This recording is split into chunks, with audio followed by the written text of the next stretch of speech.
Hello students, welcome once again to the YouTube channel tuto physics. ये third video है हमारा electrostatics से, जिसमें वापस से एक थर्ड एप्लीकेशन है हमारे सिलेबस में, and that is nothing but the electric field intensity, that is application of Gauss law, and that we are going to find the electric field intensity due to a charge infinite plane sheet. मतलब definitely हमें charge sheet consider करनी पड़ेगी, है ना। Maybe rectangle और it is a square और it is in rhombus shape, है ना, वॉट एवर इट इज। तो रेक्टेंगुलर शीट हम कंसिडर कर सकते हैं, राइट। तो again we will take the rectangular shape over here or rhombus or whatever the geometry we want, right? So let us I consider this geometry, right? ये एक geometry हमने यहाँ पे कंसिडर कर ली है, right. Now what is said, it is charge infinite plane sheet, मतलब obviously it's infinite in shape and infinite in size, but charge uniform charge वापस से हम यहाँ पे दे सकते हैं। सो let us say positive charge if it is been situated, तो यहाँ पे ये पॉजिटिव चार्जेस हम यहाँ पे शो कर सकते हैं। तो this is positive charges are been distributed. Again जिनको नेगेटिव चार्ज शो करना है वो नेगेटिव चार्ज शो कर सकते हैं। बस direction of electric field intensity distribution ये चेंज हो जाएगी यहाँ पे।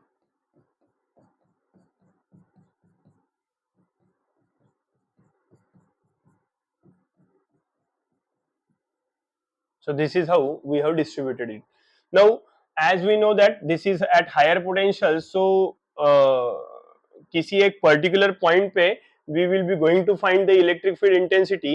तो इलेक्ट्रिक फील्ड इंटेंसिटी की डायरेक्शन क्या रहेगी? It is again away from the sheet, है ना, शीट से दूर रहेगी। तो ये यहाँ से इस तरीके से दूर इलेक्ट्रिक फील्ड इंटेंसिटी हम ड्रॉ कर सकते हैं। And this is obviously this is a two dimensional geometry. तो ये वाली साइड इसकी अगर हमारे साइड में जो है वो अगर क्या कहते हैं पॉजिटिवली चार्ज है, तो इसकी पीछे वाली साइड जो हमें नहीं दिख रही है that is also positively charge, right. तो वहां से भी इलेक्ट्रिक फील्ड इंटेंसिटी बाहर निकलेगी, तो ये इलेक्ट्रिक फील्ड इंटेंसिटी इधर से भी बाहर निकलेगी कुछ इस तरीके से, है ना। इसको डैश लाइन से हम शो कर सकते हैं, कोई दिक्कत नहीं है, क्योंकि पिछला वाला हिस्सा उस लाइन का हमें दिखाई नहीं देगा, ठीक है। Now let us consider if this is the point, यहां से किसी एक कुछ एक डिस्टेंस पे हम एक आधा पार्टिकल कंसीडर करेंगे, right, which is at a distance of small are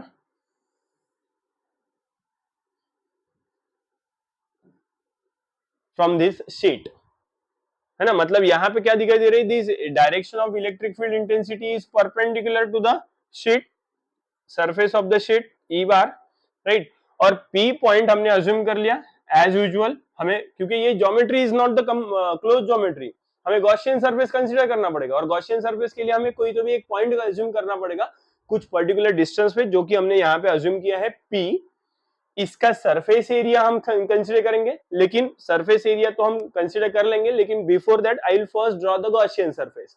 और गॉसियन सरफेस कैसा रहेगा, अगर ये पॉइंट पे हमने गॉसियन सरफेस अज्यूम करना है तो we can consider it as a cylindrical in shape, है ना। तो अगर हमने सिलेंड्रिकल शेप अगर अज्यूम कर लिया तो how it will be looking,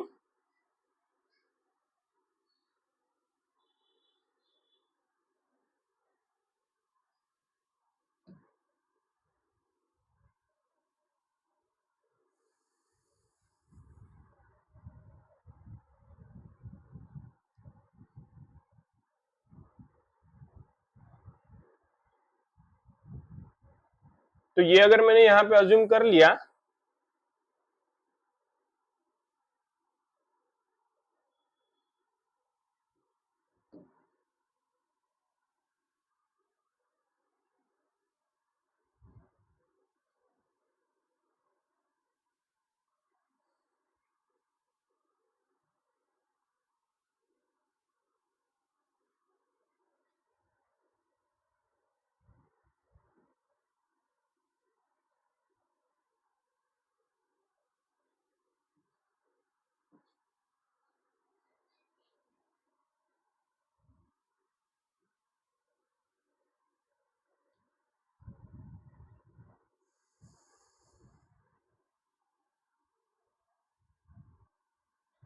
ये यहाँ पे मैंने इसको अज्यूम कर लिया, इसको यहाँ पे रख के देखते हैं, again it is not coming symmetrical, okay let it be. So I will consider this as a Gaussian surface, and उसके लिए ये इसका डिफरेंशियल सरफेस एरिया हमने कंसिडर कर लिया, दिस इज ds. ठीक है, सेम जिस तरीके से यहां से स्मॉल आर इतने डिस्टेंस पे पॉइंट P है, तो उतने ही स्मॉल आर डिस्टेंस पे इधर भी एक और पॉइंट रहेगा इक्विडिस्टेंट, राइट. तो ये पॉइंट को हम यहाँ पे अज्यूम अगर करते हैं तो इसका भी गॉसियन डिफरेंशियल सरफेस एरिया आएगा, and that is ds, and let us assume this point as P dash, right. तो इन दोनों को अगर हमने ज्वाइन कर दिया तो हमें गॉसियन सरफेस मिल जाएगा. And how this Gaussian surface will look like,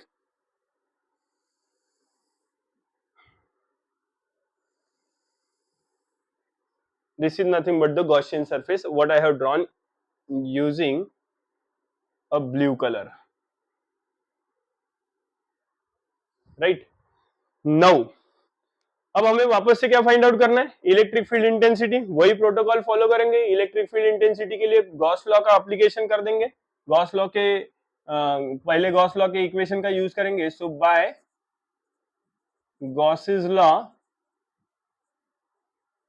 क्या कहता है Gauss law, that electric flux phi is equals to charge per unit epsilon 0, that is q by epsilon 0. So phi is equals to q by epsilon 0. Let us I call this as equation number 1, right. Also अब यहाँ पे close loop था नहीं लेकिन हमने बना दिया, and this is nothing but the Gaussian surface here, right. This is a Gaussian surface,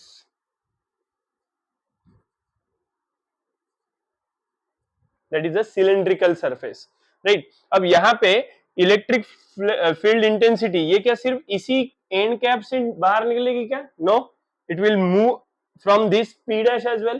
तो दोनों तरफ से इलेक्ट्रिक फील्ड इंटेंसिटी बाहर निकलेगी. क्यों ऐसा सर, तो ये साइड ये सरफेस भी पॉजिटिवली चार्ज है, इसका दूसरा पीछे वाला सरफेस ये भी पॉजिटिवली चार्ज है, दोनों तरफ से इलेक्ट्रिक फील्ड इंटेंसिटी निकलेगी और एंड कैप से बाहर निकलेगी. एंड कैप मतलब ये ds जो दिखाई दे रहा है ब्लू कलर येलो कलर से शेड किया है वो, राइट. तो वहां से अगर निकलेगी बाहर तो by second equation that is phi is equals to close loop integration of E bar dot ds bar.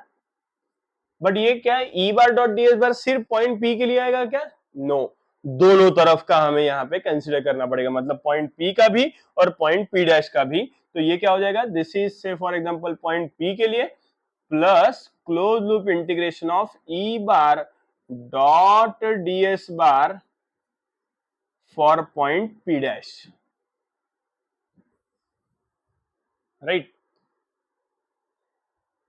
तो therefore phi is equals to क्या आएगा, closed loop integration for P point P, it is E into ds into cos of theta, again dot product हम apply कर रहे हैं, into plus integration close loop integration around point P dash, that is E into ds into cos of theta. अब वापस से यहाँ पे अगर हम देखते हैं तो मतलब ई बार तो हमने ड्रॉ किया ही है ना, ई बार ये इधर से इधर जा रहा है, ई बार इधर से इधर जा रहा है. What about the what you can say ds bar, तो ds बार कैसा रहेगा, अगेन फ्रॉम शीट से ds के ऊपर एक परपेंडिकुलर प्लॉट करेंगे, ये व्हाइट कलर का परपेंडिकुलर मैंने ड्रॉ कर दिया, and this is nothing but ds बार. इधर से भी व्हाइट कलर का एक परपेंडिकुलर ड्रॉप कर दिया on the ds which is known as ds bar. तो how will be the direction of ds bar and e bar, again it is same, white colour का arrow और green colour का arrow, white colour का arrow और green colour का arrow same direction में travel कर रहे हैं, मतलब इनके बीच का एंगल कितना हो जाएगा, again it is 0, right. So but the angle between E bar and ds bar on both sides, दोनों तरफ both sides is same that is 0 degree. So therefore cos of theta which is equals to cos of 0 is equals to क्या होता है 1. ये अगर हमने यहाँ पे रख दिया इस इक्वेशन में तो what will get,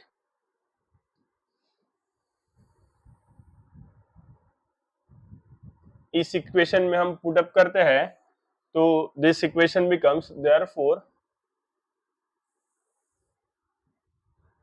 therefore phi is equals to क्या आएगा, closed loop integration around point P, that is E into ds cos theta is 1, so E into ds into cos theta is, that is 1 in 1 आएगा, plus closed loop integration at point P dash, again it is E into ds. So therefore phi is equals to, again the geometry is symmetrical है ना, जो cylinder हमने यहाँ पे draw किया है this is nothing but the Gaussian surface which is nothing but symmetrical geometry, और इस सिमेट्रिकल ज्योमेट्रिक होने की वजह से electric field intensity uniformly distribute होगी, और यूनिफॉर्मली डिस्ट्रीब्यूटेड होगी इसका मतलब magnitude of electric field intensity will be same, that is constant. So therefore ये E दोनों तरफ से बाहर निकल जाएगा इंटीग्रेशन से, तो it is E integration close loop integration around point P N cap P is ds plus इधर से भी E बाहर निकलेगा close loop integration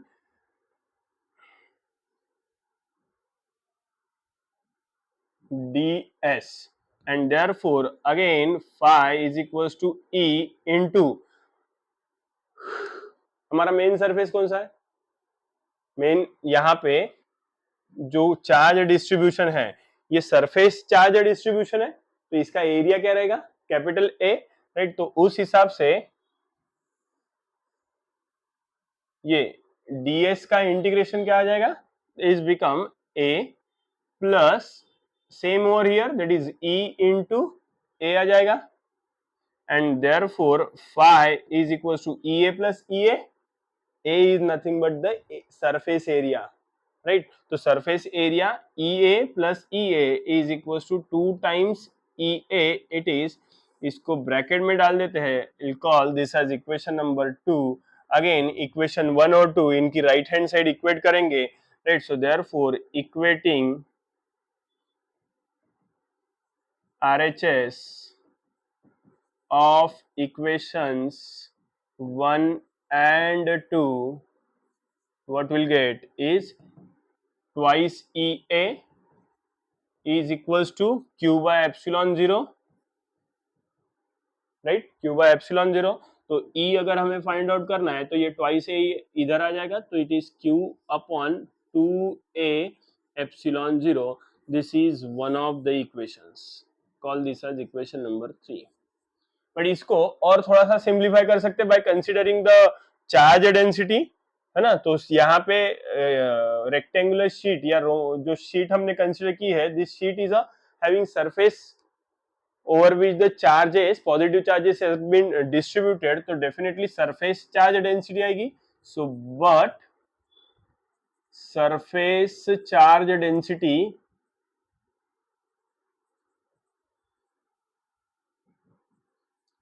is denoted by sigma is equals to charge upon area. तो therefore यहाँ से charge find out करेंगे and is equals to sigma into area.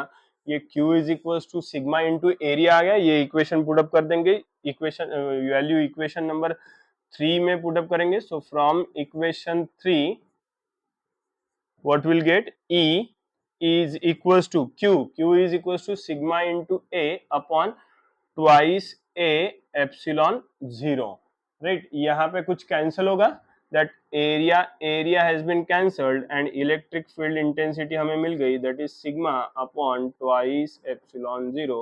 This is your final equation for electric field intensity for the infinitely charged, uniformly charged sheet, right? So this is how is nothing but your equation.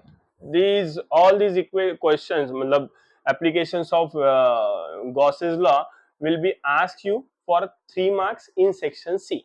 Section C में 3 marks के लिए आपको पूछेंगे, right? So this is what all about the applications of Gauss's law. Thank you very much.